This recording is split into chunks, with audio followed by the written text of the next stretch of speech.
El presidente de la República expidió un decreto que tiene que ver con una medida de carácter tributario relacionada con el tema de la deducibilidad del IVA. Creemos que esta medida que expide el día de hoy el presidente de la República es una medida es una medida prudente que considera el contexto económico, pero también la realidad tributaria de nuestro sistema. Es un trabajo que, de hecho, el Ejecutivo lo viene realizando hace tiempo con representantes del sector privado. Fue la recomendación que se hizo desde el Poder Ejecutivo durante la discusión en el Congreso del proyecto de ley que se ha sancionado, y el proyecto que se sancionó no tuvo en cuenta, o de algún modo no se tradujo la sugerencia del Poder Ejecutivo, y hoy emitimos este decreto que, como dije hace un momento, creemos que es la medida más prudente y sensata desde la perspectiva de la Administración. Me gustaría que el ministro Oscar Llamosas haga una exposición acerca de los detalles de esta decisión gubernamental.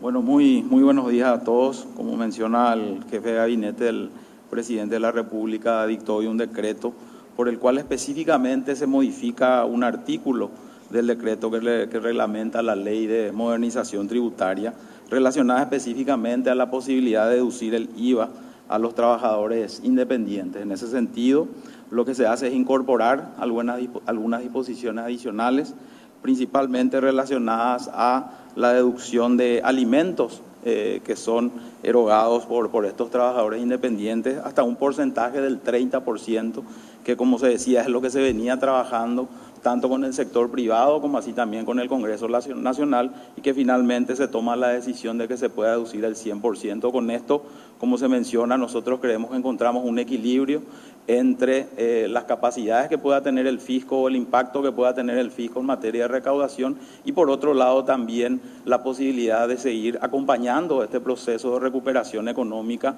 y que la economía también avanza hacia un proceso de formalización. Además de esta posibilidad de deducir alimentos, se incorporan otras medidas que también incorporan varias de las preocupaciones que manifestaron varios sectores. Por ejemplo, la posibilidad de deducir los arrendamientos de oficina, cuando esto también sirve de vivienda al trabajador independiente. Por otro lado, también todos los gastos relacionados a los servicios básicos que se incurran mensualmente en esa vivienda. Y finalmente también, como decía, otras medidas que nosotros creemos que van a ayudar a este proceso de formalización de la economía, y por otro lado también encontrar ese equilibrio en el impacto que pueda tener en la capacidad de recaudación del fisco. Entonces, esto es lo que queríamos anunciar el día de hoy.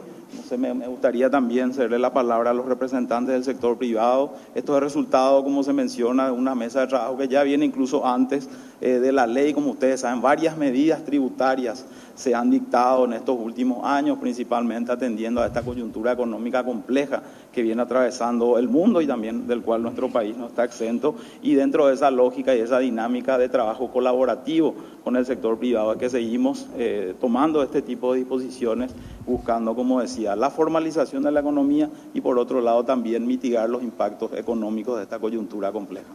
Ministro, un segundito. El tema del proyecto de ley recientemente sancionado y remitido al proyecto, ¿cómo queda? ¿No hay todavía resolución al respecto? El Ejecutivo todavía no ha recibido ese proyecto de ley desde el Congreso, pero con esta medida nosotros estamos emitiendo una medida alternativa y como veníamos diciendo desde el fisco, nosotros vamos a recomendar el veto al presidente de la República, y ese es el consenso que nosotros queremos generar con los principales afectados también de esta medida. ¿Cuáles son cuáles son las diferencias entre este decreto y el proyecto de ley, si puede especificar, ministro? Bueno, en el proyecto de ley se permitía la deducción del IVA de gastos de alimentos, inclusive de vacaciones, de hasta el 100%. Nosotros que esa es una medida que distorsiona el espíritu del IVA, que es un impuesto al valor agregado y no a todos los gastos que pueda realizar el contribuyente. Para eso está el impuesto a la renta personal, que también el contribuyente independiente puede deducir en un 100%. Entonces, como decíamos, buscamos un equilibrio entre la situación económica, que no tenga un impacto muy grande en la economía, en los ingresos del fisco, pero por otro lado también atender ese reclamo de los diversos sectores, y ahí que se llega a este consenso de establecer una posibilidad de deducción de hasta el 30% de todos estos gastos relacionados a los contribuyentes en relación o independientes, ¿verdad? Contribuyentes independientes.